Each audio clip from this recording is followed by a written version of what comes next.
தமிழக மக்கள் அனைவருக்கும் வணக்கம். இன்றைக்கி நம்ம டிஎன் கவர்மெண்ட் ஜாப் சேனலில் எதை பற்றி பார்க்க போகிறோம் அப்படின்னு பார்த்தீங்கன்னா, ஒரு புதிய நோட்டிஃபிகேஷன் எந்த டிபார்ட்மெண்ட்லேருந்து அப்படின்னு பார்த்தீங்கன்னா, அறநிலையத்துறையில் நம்ம தமிழக அரசு அறநிலையத்துறையிலேருந்து இந்த நோட்டிஃபிகேஷன் அறிவிச்சிருக்காங்க. டிஎன்ஹெச்ஆர்சின்னு சொல்லுவாங்க, அதாவது தமிழ்நாடு ஹிந்து ரிலீஜியஸ் என்டோஸ்மெண்ட் டிபார்ட்மெண்ட்லேருந்து இந்த நோட்டிஃபிகேஷன் ரிலீஸ் பண்ணியிருக்காங்க. குவாலிஃபிகேஷன்ஸை பொறுத்த வரைக்கும் மினிமம் நீங்கள் 8th ITI டிகிரி படிச்சிருக்கீங்கன்னா இந்த வேலை வாய்ப்புக்கு அப்ளை பண்ணுறதுக்கு எலிஜிபிள், தாராளமாக அப்ளை பண்ணலாங்க.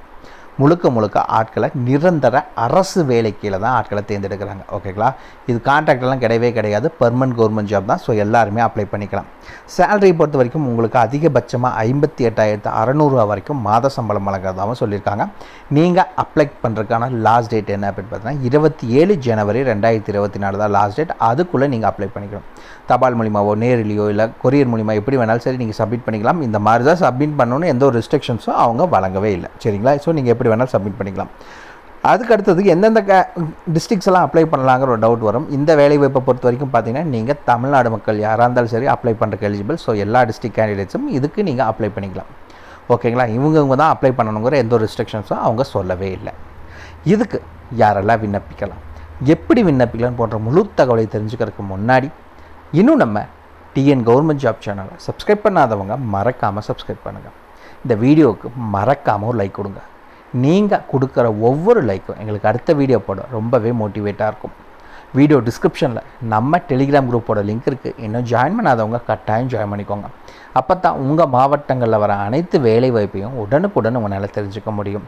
அதே வீடியோ டிஸ்கிரிப்ஷனில் இந்த வேலை வாய்ப்புக்கான அஃபிஷியல் நோட்டிஃபிகேஷன் லிங்க்கும் ப்ரொவைட் பண்ணியிருக்கோம். அதே மாதிரி கமெண்ட்லேயும் பின் பண்ணியிருக்கோம், மறக்காமல் செக் பண்ணிக்கோங்க. வாங்க உள்ளே போய் முழு தகவல் என்னங்கிறத பார்க்கலாம். மக்களே, பார்த்தீங்கன்னா இந்த வேலை வாய்ப்புக்கு ஃபஸ்ட்டு அப்ளிகேஷன் ஃபார்ம், அதாவது விண்ணப்ப படிவம் என்னங்கிறத பார்த்துடலாம். இந்த இடத்துல பார்த்தீங்கன்னா மறக்காமல் உங்களுடைய ரீசன்ட் பாஸ்போர்ட் சைஸ் ஃபோட்டோ ஒட்டணும்னு சொல்லியிருக்காங்க.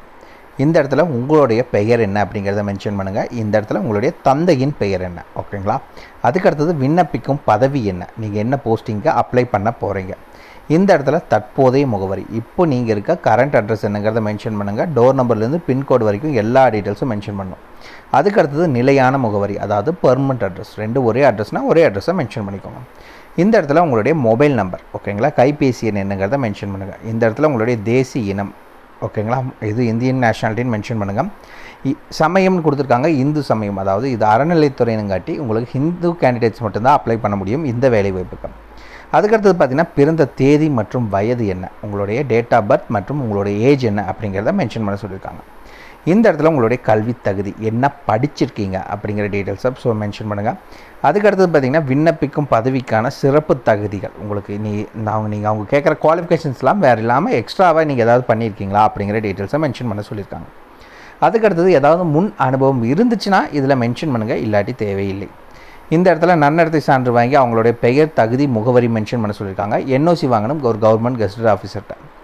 அதுக்கடுத்த லாஸ்ட்டில் பார்த்தீங்கன்னா பணி தொடர்புடைய குறிப்பான தகவல் ஏதேனும், ஓகேங்களா, நீங்கள் அதை மென்ஷன் பண்ணால் ஃபஸ்ட் ப்ரிஃபரன்ஸ் கொடுக்குற மாதிரி ஏதாவது டீட்டெயில்ஸ் இருக்குன்னா மென்ஷன் பண்ணிக்கோங்க. கீழே மறக்காமல் விண்ணப்பதாரர் கையொப்பம் போட்டுக்கோங்க. இந்த அப்ளிகேஷன் ஃபார்ம் கூட நீங்கள் என்னென்னலாம் அப்படின்னு இணைப்புன்னு கொடுத்துருக்காங்க. என்னென்னலாம் வச்சு அனுப்பணுன்னா வயது சான்றிதழ் நகல், ஆதார் அட்டை நகல், கல்வி தகுதி சான்றிதழ் நகல், இது எல்லாமே வச்சு அனுப்பணும். இந்த இடத்துல இடம் மற்றும் தேதி கொடுத்துருக்காங்க, டேட் மற்றும் பிளேஸ் என்ன அப்படிங்கிறத மென்ஷன் பண்ணிக்கோங்க. அவ்வளோதான், அஃபிஷியல் அப்ளிகேஷன் ஃபார்ம் சிம்பிளாக தான் இருக்குது. இதை நீங்கள் ஃபில் பண்ணிக்கணும். என்னென்ன டாக்குமெண்ட்ஸ் வச்சு அனுப்பணுங்கிறத அவங்களே மென்ஷன் பண்ணியிருக்காங்க. வாங்க நோட்டிஃபிகேஷனை பற்றின ஃபுல் டீட்டெயில்ஸ் என்னங்கிறத பார்க்கலாம். மக்களே, பார்த்தீங்கன்னா இதுதான் இந்த வேலைவாய்ப்புக்கான அஃபிஷியல் நோட்டிஃபிகேஷன். இந்த இடத்துல பார்த்தீங்கன்னாலே உங்களுக்கு தெரியும் எங்கே இருந்து அறிவிச்சிருக்காங்க அப்படின்னு பார்த்தீங்கன்னா, தமிழ்நாடு அரசு இந்து சமய அறநிலையத்துறை அருள்மிகு கபாலீஸ்வரர் திருக்கோயில், அங்கிருந்து தான் இந்த நோட்டிஃபிகேஷன் ரிலீஸ் பண்ணியிருக்காங்க. நீங்கள் இந்த வேலை வாய்ப்புக்கு அப்ளை பண்ணுறதுக்கான லாஸ்ட் டேட் இங்கே கொடுத்துருக்காங்க. 27/1/2024 தான் லாஸ்ட் டேட். சாயந்தரம் 5:45 நீங்கள் அப்ளை பண்ணிக்கணும். அதுக்கு மேலே வர எந்த ஒரு இதையும் ஏற்றுக்க மாட்டாங்க. முழுசாக 1 மாதம் டைம் இருக்குது, நீங்கள் அப்ளை பண்ணிக்கோங்க. ஓகே, மொத்தம் 4 விதமான பதவிகள் அறிவிச்சிருக்காங்க. 1, 2, 3, 4, ஓகேங்களா. ஃபஸ்ட்டு வேலை வாய்ப்பு என்னங்கிறத பார்த்துடலாம். நூலகர், அதாவது லைப்ரரியனுக்கான வேலை 18,500லேருந்து 58,600 வரைக்கும் சம்பளம். இந்த வேலை வாய்ப்புக்கு மினிமம் 10ஆம் வகுப்பு தேர்ச்சி அல்லது அரசால் அங்கீகரிக்கப்பட்ட அதற்கு இணையான கல்வி தகுதி மற்றும் நூலக அறிவியலில் பட்டயம் பெற்றிருந்தல் வேண்டும். அதாவது நீங்கள் லைப்ரரி சயின்ஸ் சர்டிஃபிகேட் கம்பல்சரி முடிச்சிருக்கணும். 10th பாஸ் பண்ணியிருந்தால் போதும். இரண்டாவது அலுவலக உதவியாளர், ஆஃபீஸ் அசிஸ்டண்ட்டுக்கான வேலை 15,900 உங்களுக்கு சம்பளம். 15,900 50,400 வரைக்கும் மாத சம்பளம். இந்த வேலைவாய்ப்புக்கு நீங்கள் 8ஆம் வகுப்பு தேர்ச்சி அல்லது அதற்கு இணையாக அரசால் அங்கீகரிக்கப்பட்ட படிப்பில் தேர்ச்சி பெற்றிருக்க வேண்டும். 8th பாஸ் அல்லது ஈக்குவலண்ட் என்ன படிச்சிருந்தாலும் சரி நீங்கள் அப்ளை பண்ணலாம். அதுக்கு அடுத்தது ஓட்டுநர். இதுக்கு 18,500 58,600 சம்பளம். 8ஆம் வகுப்பு தேர்ச்சி பெற்றிருக்கணும். அதுக்கு நிகரான ஈக்குவலண்ட்டாக ஏதாவது படிச்சிருக்கணும்.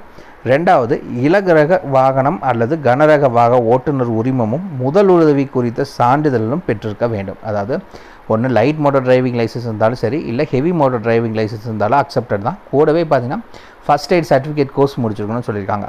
அது கூட ஓராண்டு ஓட்டுநர் அனுபவம் பெற்றிருக்க வேண்டும். 1 இயர் மினிமம் எக்ஸ்பீரியன்ஸ் வேணும் டிரைவர் வேலை வாய்ப்புக்கு. ஓகேங்களா? அதுக்கடுத்து பார்த்திங்கன்னா உதவி மின் பணியாளர் 16,600 52,400 வரைக்கும் உங்களுக்கு சம்பளம் சொல்லியிருக்காங்க. இதுக்கு என்ன படிச்சிருக்கணும் அப்படின்னு பார்த்தீங்கன்னா அரசால் அங்கீகரிக்கப்பட்ட நிறுவனத்தால் வழங்கப்பட்ட மின் அல்லது மின் கம்பி பணியாளர் தொழிற்பயிற்சி நிறுவன சான்றிதழ் பெற்றிருக்க வேண்டும். அதாவது பார்த்தீங்கன்னா ஐடிஐ படிச்சிருக்கணும். நீங்கள் எலக்ட்ரிக்கல் இல்லைன்னா எலக்ட்ரிக்கல் லைன்மேன் ஒயர்மேன் இந்த வேலை வாய்ப்புக்கு நீங்கள் படிச்சிருந்தால் அப்ளை பண்ணுறதுக்கு எலிஜிபிள். இது இல்லாமல் 2வது என்ன சொல்லியிருக்காங்க அப்படின்னு பார்த்தீங்கன்னா மின் உரிமம் வழக்கால் வாரியத்திடமிருந்து ஹெச் சான்றிதழ் பெற்றிருக்க வேண்டும். அங்கேருந்து அந்த இபி போர்ட்லேருந்து பார்த்தீங்கன்னா ஹெச் சர்டிஃபிகேட் நீங்கள் வாங்கியிருக்கணும். அப்படி வாங்கியிருந்தீங்கன்னா நீங்கள் இதுக்கு அப்ளை பண்ணுறதுக்கு எலிஜிபிள். அவ்வளோதான் இதுக்கான டீட்டெயில்ஸ். ஓகே, இந்த வேலை வாய்ப்புக்கு இன்னொரு முக்கியமான விஷயம் ஏஜ் லிமிட்னு ஒன்று சொல்லியிருக்காங்க. எவ்வளோ அப்படின்னு பார்த்தீங்கன்னா மினிமம் 18 மேக்ஸிமம் 45 இதுதான் அவங்க கேட்டிருக்க ஏஜ் லிமிட். நீங்கள் எந்த கேட்டகரியாக இருந்தாலும் சரி, நீங்கள் இந்த அதாவது பார்த்தீங்கன்னா ஓசி கேட்டகரியாக இருந்தாலும் சரி, பிசி பிசிஎம் எம்பிசி டிஎன்சி கேட்டகரியாக இருந்தாலும் சரி, எஸ்சி எஸ்சி எஸ்டி கேட்டகரி எந்த கேட்டகரியாக இருந்தாலும் 18 45 இருக்க ஆண் பெண் இருபாலரும் விண்ணப்பிக்கிறதுக்கு அப்ளை பண்ணுறதுக்கு எலிஜிபிள். ஓகேங்களா? இந்த அப்ளிகேஷன் ஃபார்ம் எங்கே இருந்தால் வீடியோ டிஸ்கிரிப்ஷன் லிங்க் கொடுத்துருக்கோம், போனீங்கன்னா டவுன்லோட் பண்ணிக்கோங்க. ஆல்ரெடி அப்ளிகேஷன் ஃபார்ம்லேயே நீங்கள் என்ன வச்சு அனுப்பணுங்கிறத சொல்லிட்டாங்க. எந்த அட்ரஸுக்கு அனுப்பணுங்கிற ஒரு டவுட் இருக்கும், அது இங்கே மென்ஷன் பண்ணியிருக்காங்க. இணை ஆணையர் செயல் அலுவலர், அருள்மிகு கபாலீஸ்வரர் திருக்கோயில், மயிலாப்பூர், சென்னை. ஓகேங்களா? இங்கே தான் இந்த வேலைவாய்ப்புக்கான ஜாப் லொக்கேஷன். இங்கே தான் நீங்கள் அனுப்பணும். எந்த டிஸ்ட்ரிக்ஸாக இருந்தாலும் சரி நீங்கள் தாராளமாக அப்ளை பண்ணலாம். இந்தந்த மாவட்டத்தில் அப்ளை பண்ணணும், எந்த ஒரு ரெஸ்ட்ரிக்ஷன்ஸும் இல்லை. ஸோ ஆல் ஓவர் தமிழ்நாடு ஃபுல்லாக எந்த டிஸ்ட்ரிக்டாக இருந்தாலும் சரி இதுக்கு நீங்கள் அப்ளை பண்ணுறதுக்கு எலிஜிபிள். நீங்கள் ஷார்ட்லிஸ்ட் ஆகிட்டிங்கன்னா நாளைக்கு நீங்கள் சென்னைக்கு மாறுற மாதிரி இருக்கும். ஓகேங்களா? அவ்வளோதான் மக்கள். இதுக்கான ஃபுல் டீட்டெயில்ஸும் வீடியோ டிஸ்கிரிப்ஷனில் லிங்க் கொடுத்துருக்கோம், மறக்காமல் செக் பண்ணிக்கோங்க. ஏதாவது டவுட் இருக்குன்னா மறக்காமல் கமெண்ட் பண்ணுங்கள், நான் என்னங்கிறத கிளாரிஃபை பண்ணுறேன். இந்த வீடியோ பிடிச்சிருந்தா மறக்காமல் ஒரு லைக் கொடுங்க. இது உங்கள் நண்பருக்கு சொல்லுங்கன்னா கட்டாயம் ஷேர் பண்ணுங்கள். உங்களை நாளைக்கு நான் வேறு சூப்பரான வீடியோ மூலிமா சந்திக்கிறேன். மிக்க நன்றி.